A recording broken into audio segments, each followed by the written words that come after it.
하나님이 주시는 사인을 보려면 눈이 하나님께로 딱 맞춰져 있어야 합니다. 여러분 아시다시피 운동 경기를 하면 감독들이 사인을 보냅니다. 그 사인은 자기 선수들밖에 못 봅니다. 야구를 할 때 특히 사인을 굉장히 복잡하게 막 하잖아요. 그런데 그 복잡한 여러 가지 중에서도 진정한 사인은 딱 하나밖에 없어요.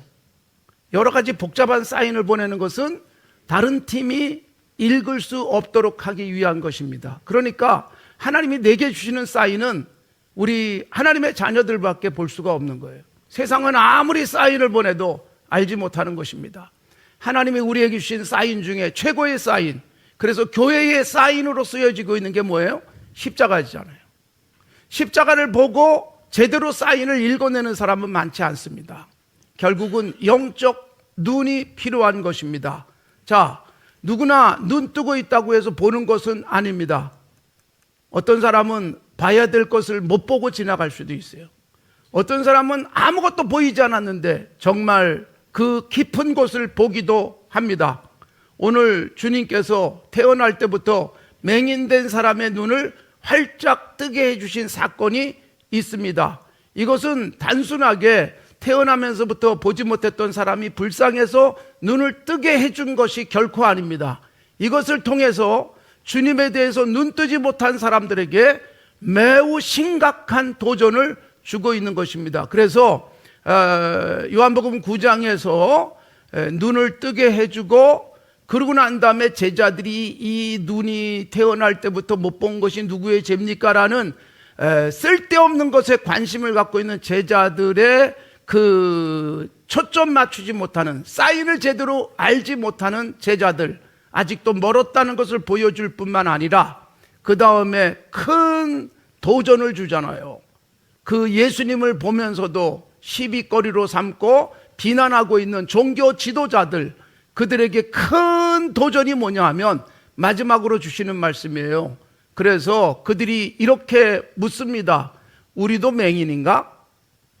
우리도 맹인인가? 예수님이 하신 말씀을 보고 우리도 맹인인가? 이게 9장 39절, 내가 심판하러 세상에 왔으니 보지 못하는 자들은 보게 되고 보는 자들은 맹인이 되게 하려 함이라 하시니, 바리새인 중에 예수와 함께 있던 자들이 이 말씀을 듣고 이르되 우리도 맹인인가? 맞습니다. 예수님은 너희가 맹인이다라는 메시지를 주기 위해서 오신 거예요. 실제로 눈이 보이지 않던 사람은 안 보이니까 간절하게 보기를 원했잖아요. 그런데 적당하게 눈 뜨고 살아가는 사람은 자기가 모든 것을 본다고 생각하는 거예요. 교회 생활하면서 조심하셔야 됩니다. 나는 모든 것을 다 보는 것처럼 착각하고 교만해질 수 있어요. 그래서 교회에서 목사로 사는 것, 가장 많이 보는 역할을 제가 해야 돼요. 어떻게 해야 잘 보일까요? 눈을 감는 시간이 길어지면 보이는 것이 많아집니다. 눈을 감는 시간이 길어진다는 게 뭐예요? 기도하는 시간이에요. 밤새 기도할 때도 있고 새벽마다 눈을 감고 기도하고. 그런데 여러분, 교회 생활하면서 교회에서 중요한 역할을 함에도 불구하고 눈을 감는 시간이 없는 사람은 제대로 못 봅니다. 엉뚱한 것만 봅니다. 껍데기만 봅니다. 그래서 그런 사람들은 교회 안에서 문제거리가 되는 거예요. 많은 사람의 기도의 대상이 되는 거예요. 기도의 대상이 된다는 거 좋은 것일지 모르지만 걱정하면서 기도해야 될 사람들이 있어요. 그래서 여러분, 우리가 교회에서 목사가 되고 장로가 되고 권사가 되고 그리고 안수집사가 되는 이런 역할을 하는 사람들은 더욱 눈 뜰 수 있어야 되고요. 눈을 뜨게 앞서서 그렇게 기도하고 눈을 조금씩 더 뜨면 어떻게 될까요? 야, 저 사람 정말 눈 떴구나 싶은 사람들은 겸손해집니다. 아주 낮아집니다. 그리고 섬기게 됩니다. 사랑하는 성도 여러분, 우리의 눈이 열려지는 복이 있기를 바랍니다. 나도 맹인인가? 라고 얘기했던 바리새인, 맞습니다. 자기가 맹인인데 스스로 질문을 하면서 나도 맹인인가? 이것은 어떻게 보면 예수님을 향해서 비웃는 소리일 수도 있어요. 나보고 맹인이라는 거야? 나 이렇게 잘 보는데? 사랑하는 성도 여러분, 내가 세상의 안목을 가지고 교회를 볼 수도 있어요. 내가 경험한 것 가지고 하나님의 나라를 볼 수도 있어요. 그렇기 때문에 신앙생활 제대로 못하는 거예요. 정말 눈 떠야 될 부분에서는 눈 감고, 그리고 눈을 감아도 될 만한 부분에서는 눈을 부릅뜨고 살아가는 모습들. 그래서 교회 생활이 불행해지는 거예요. 하나님께서는 우리에게 눈을 감아야 될 부분에서는 감기를 원하시는 거예요. 눈을 떠야 될 부분에 대해서 눈을 떠야 되는 거예요. 얼마나 많은 경우에 이게 뒤바뀌는지 몰라요. 오히려 예수님은 여러분 눈을 감아주는 때가 많았어요. 가늠하다가 현장에서 잡힌 여인 이야기가 8장에 나오거든요. 8장에 나오고 난 다음에 9장 이야기가 나오는 거예요.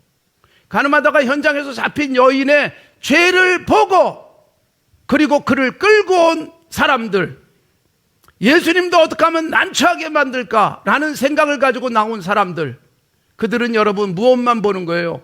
껍데기만 보는 거예요. 예수님이 누구인지도 보지 못하는 사람들이에요. 그들에게 예수님이 너희 중에 죄 없는 자가 돌을 들어 쳐라 했더니 슬금슬금 도망가는 거예요. 눈을 확 뜨고 주님 앞에 무릎 꿇어야 되는데 도망가 버리는 거예요. 도망가고 난 다음에 눈 뜨게 하는 사건이 나오는 거예요.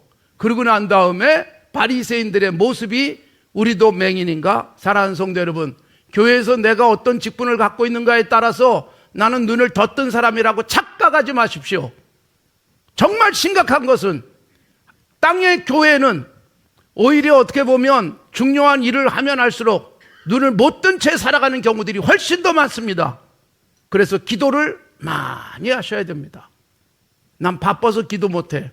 여러분, 바빠서 기도 못하는 사람, 바쁘기 때문에 더 많이 기도를 하셔야 되는 거예요. 목사가 바빠지면 기도 생활을 줄일 수 있어요? 그러면 그때부터 목사로서의 삶은 무너지는 거예요. 너무 바빠지면 기도 생활이 늘어나야 되는 거예요. 왜냐하면 그 바쁜 일을 실수하지 않고 처리하려면 기도하는 시간이 많아야 되는 거예요. 사랑하는 성도 여러분, 나는 일상에서 너무 바빠서 기도할 시간이 없습니다. 그렇기 때문에 이런저런 인생의 트러블이 생기는 것이고요.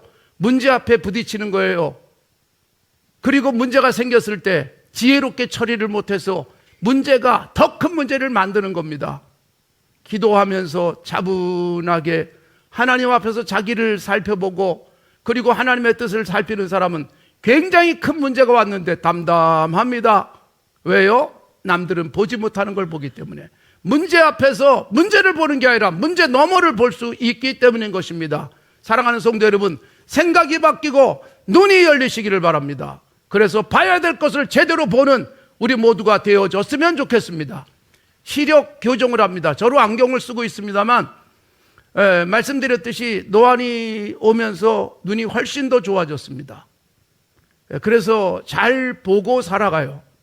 그러나 여러분, 안경을 썼기 때문에, 시력이 좋기 때문에 잘 본다라고 말할 수 있는 것은 결코 아닙니다.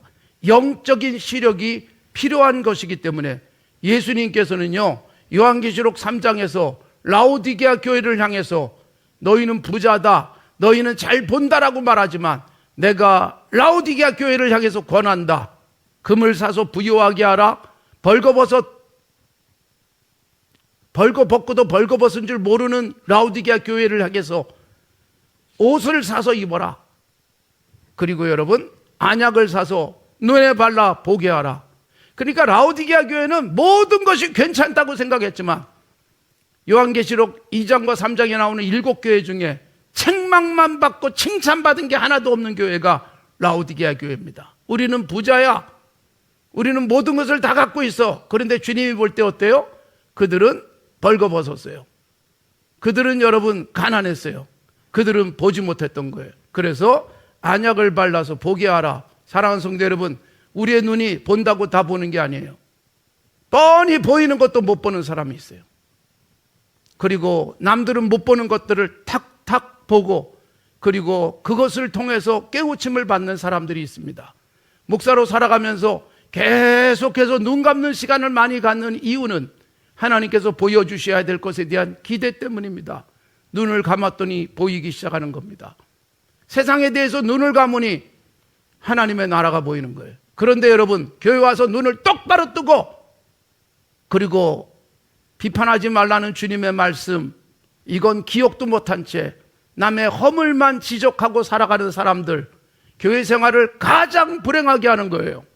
여러분, 교회 다니는 것, 우리는 하나님 앞에 헌금하고 봉사하면서 교회 다니는데 교회 생활 행복하셔야 되지 않겠어요?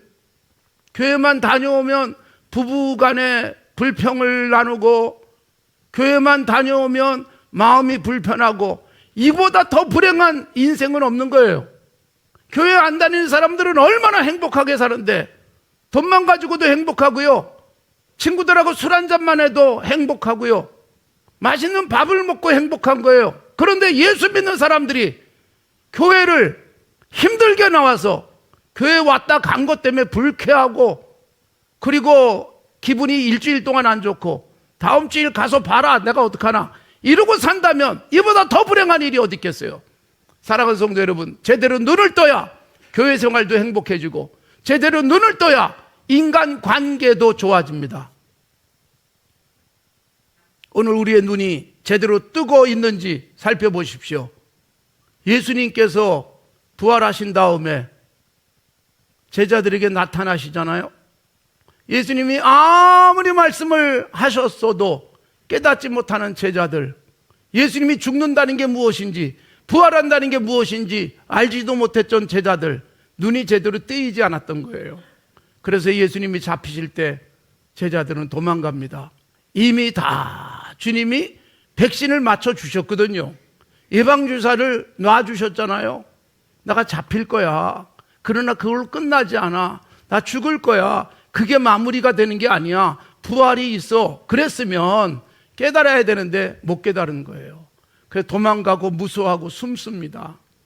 그랬던 제자들은 예수님이 부활하셔서 나타나도 이게 확실하게 부활한 건지 아닌지 헛것을 보는지 제대로 몰랐던 거예요. 그런 그들에게 예수님이 눈뜨게 하는데 40일 동안 땅에 계시면서 계속 보여주시고, 그리고 비로소 눈을 뜨는 게 뭐예요?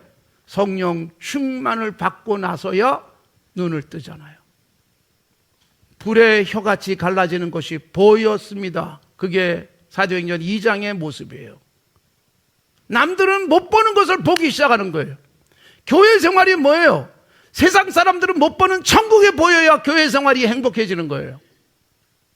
하나님의 나라가 이것이구나, 이게 경험되어져야 신앙생활이 행복할 텐데, 하나님 나라 한 번도 경험하지 못했던 교회 생활, 천국은 보이지도 않는 교회 생활.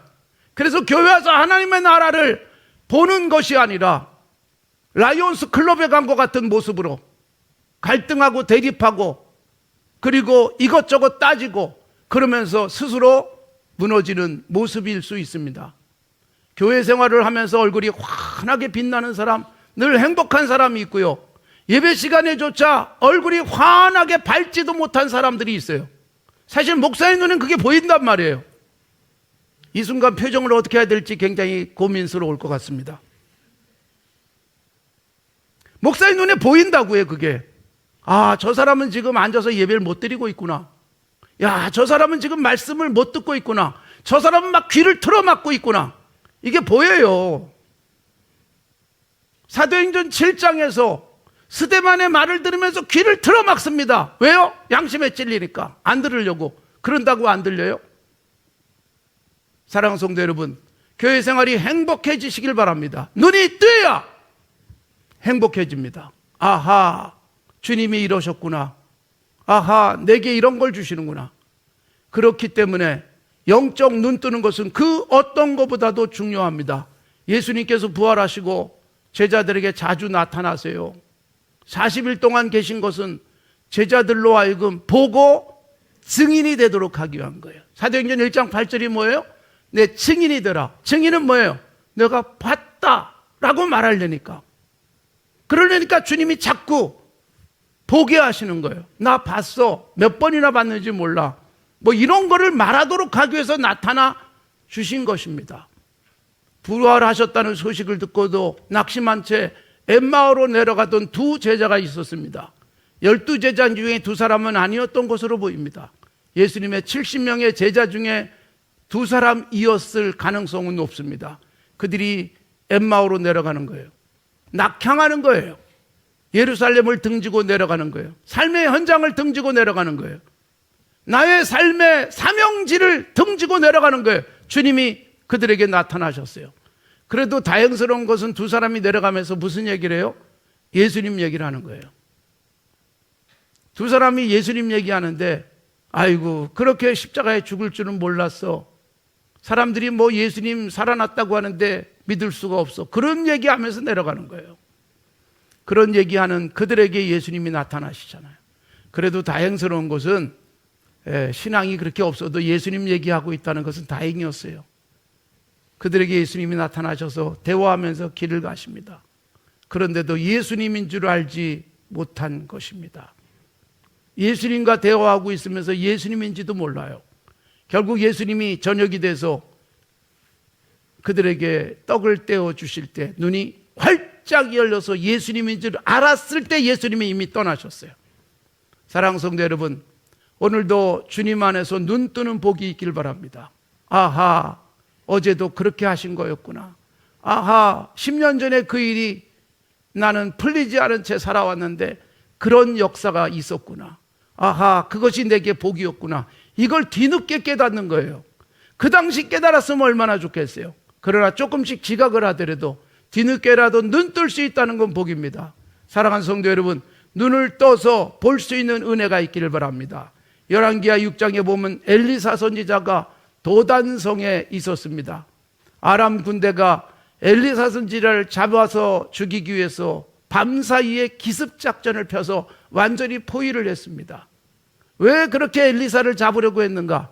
아람이 공격하고 이스라엘을 어떻게 하든 삼키려고 하는데 아람이 작전만 펴면 벌써 그 작전을 다 알아버려요. 누구 때문이에요? 엘리사 선지자 때문에. 그래서 엘리사를 잡겠다고 오는 이 어리석은 사람들, 아니 작전을 펴면 다 알고 있는 엘리사인데, 그런데 엘리사를 잡겠다고 포위를 했어요. 밤에. 그러면 모를 줄 알고 아침에 눈을 떠서 사환이 말하잖아요. 아람 군대가 완전히 포위했습니다. 이제 우리는 큰일 났습니다. 그때 엘리사 선지자가 기도해줘요. 그 청년을 위해서. 청년의 눈을 뜨게 하옵소서. 청년이 눈을 확 뜨고 나니까 하나님의 군대가 아람 군대 뒤에 더 많은 숫자가 에워싸고 있잖아요. 여러분, 우리는 똑같은 사물을, 똑같은 상황을, 똑같은 사람을, 똑같은 교회 안에 살면서도 하나밖에는 못 볼 수 있어요. 걱정거리, 근심거리, 겉으로 드러나 보이는 것. 그런데 그 뒤가 안 보이는 거예요. 그러다 보니까 감사도 못하고 찬송도 못하고 원망하고 불편하고 갈등하고, 주님이 여기 서서 나를 지켜보고 계시고 우리 교회를 품어주신다는 것을 못 보면 불안 속에 살아갑니다. 우리의 가정도, 예수 믿는 우리 자녀들도 주님께서 책임져 주실 것입니다. 그게 보이니 편안해지는 거예요. 눈을 감았더니 주님이 보여요. 눈을 감았더니 하나님의 나라가 보여요. 눈을 감았더니 지금 일어나고 있는 문제 그 뒤에 하나님이 얼마나 밝은 빛을 비춰주시는지가 보이게 된다면 그보다 더 감격스러운 일이 어디 있겠습니까? 스데반이 사도행전 7장에서 순교를 합니다. 여러분, 스데반이 외치는 말에 대해서 귀를 틀어막고 스데반을 돌로 쳐서 죽이지만 스데반은 잠자듯 평안하게 갑니다. 저들을 용서해 주옵소서. 내 영혼을 주님이 받아 주옵소서. 이게 스데반의 마지막 사도행전 7장 59절 그리고 60절 이 말을 하고 자니라 편안하게 잠자듯 가는 거예요. 왜요? 눈이 활짝 열려서 누구도 못 봤던 예수님이 천국에 서서 스데반을 응원한 게 보이잖아요. 여러분, 눈을 감고 기도할 때 그런 게 보인다면 얼마나 좋겠어요. 그냥 보인다고 착각하는 게 아니라 정말로 깊이 기도하고 오랫동안 눈을 감고 있었는데 주님이 세상은 못 보는 것을 보여준다면 우리는 얼마나 감격이겠습니까? 그런 눈을 뜨자는 것입니다. 예수님이 우리의 눈을 뜨게 하기 위해서 십자가를 지시고 죽어주신 거예요. 세상만 보고 눈에 보이는 것만 보던 우리들에게 눈을 활짝 뜨게 하기 위해서 예수님이 십자가에서 죽으시고 부활하심으로 말미암아 부활의 놀라운 아침을 맞이하게 하셨던 것입니다. 우리의 눈은 얼마나 밝은지 점검해 보십시오. 창세기에서도 눈을 제대로 뜬 사람과 못 보는 사람이 있잖아요. 이삭 같은 경우는 나이 들어서 젊은 날 그렇게 경건하던 이삭이 나이 들어서 눈이 어두워지니 큰아들과 작은아들 중에서 누구에게 축복해야 될지도 모르고, 그 다음에 자기 앞에 앉아있는 야곱이 에서인 줄 알고 축복하는 어처구니 없는 일을 이삭이 결국 겪게 되는 거예요. 그러니까 젊었을 때 눈을 떴는데 나이 들어서 눈이 어두워질 수 있어요. 시력은 어두워질 수 있잖아요. 그러나 영적인 시력은 환해져야 됩니다. 그렇게 아버지 이삭을 보았던 야곱은 147살, 자기도 눈이 보이지 않지만 영안이 활짝 열립니다. 그래서 여러분, 요셉의 두 아들 므낫세와 에브라임 중에 누구에게 오른손에 축복을 해야 될지를 알아요. 누가 큰 복을 받아야 될지를 알아요. 에브라임은 동생이지만 에브라임에게 기를 쓰고 오른손을 올려놓잖아요. 요셉이 손을 바뀌었다 그래도 야, 이 녀석아, 내가 알아. 요셉은 눈을 뜨고도 못 보는 게 그 지혜로운 요셉이. 그런데 야곱은 눈이 보이지 않지만 앞에 누가 있는지, 왼쪽에 누가 있는지가 보이고 누구에게 오른손을 올려야 될지가 보이는 거예요. 그러니까 여러분, 교회 생활하면서 눈이 보이지 않으면 갈등만 일어나요. 사실은 목사로 살아가면서 가장 기도 많이 하고 하나님 앞에 엎드리는 이유가 뭘까요? 성도들은 못 보는 것을 보기 위한 거예요. 기도를 통해서 보여요. 그래서 이렇게 하고 싶고 저렇게 하고 싶은 거예요. 기도 한 번도 안 한 사람이, 보이지도 않는 사람이 가로막을 수 있어요. 교회 안에서 걸림돌이 되는 거예요. 그래서 우리는 같이 기도하든지 아니면 순종하든지 둘 중에 하나를 하셔야 돼요. 기도해서 내 눈도 뜨든지 아니면 기도 많이 하면서 결정한 것에 순종하든지 둘 중에 하나를 할 수 있어야 되는데, 가장 깝깝한 사람이 뭐예요? 기도도 안 하죠. 순종도 하지 않죠. 스스로 아주 불행한 교회 생활하는 거예요. 가장 중요한 부분은 눈 뜨는 것입니다. 예수님이 맹인의 눈을 뜨게 하신 것, 우리 모두가 태어나면서부터 제대로 보는 눈은 아니에요. 자라나는 과정 속에 누구는 더 많이 보고 더 잘 볼 수 있어요. 어떻게 학습되느냐에 따라서. 그러나 여러분, 그래도 여기서 저기 다 똑같아요. 예수님을 제대로 알고 예수님을 통해 눈을 떠야 세상을 살아가는 기쁨과 감격이 넘치는 것입니다. 제대로 보기 시작하는 것입니다. 이 아침에 우리의 눈이 열려지기를 바랍니다. 기도하십시오. 내 눈이 활짝 열리도록. 그래서 사람도 제대로 볼 줄 알고 일어나는 사건도 제대로 볼 줄 아는 그런 눈을 가지고 오늘도 행복한 하루를 가꾸십시오. 세상이 보지 못하는 걸 보는 사람의 기쁨과 즐거움은 얼마나 클까요? 보지 못하는 사람들을 보면서 측은하게 여기는 거예요. 내가 볼 수 있다는 것 감격입니다. 오늘도 우리의 눈을 활짝 뜨게 하시는 주님을 경험하시고 우리의 눈을 떠서 주님을 바라보시면서 하나님의 나라가 나의 삶 속에 임한 것을 보시기를 바랍니다.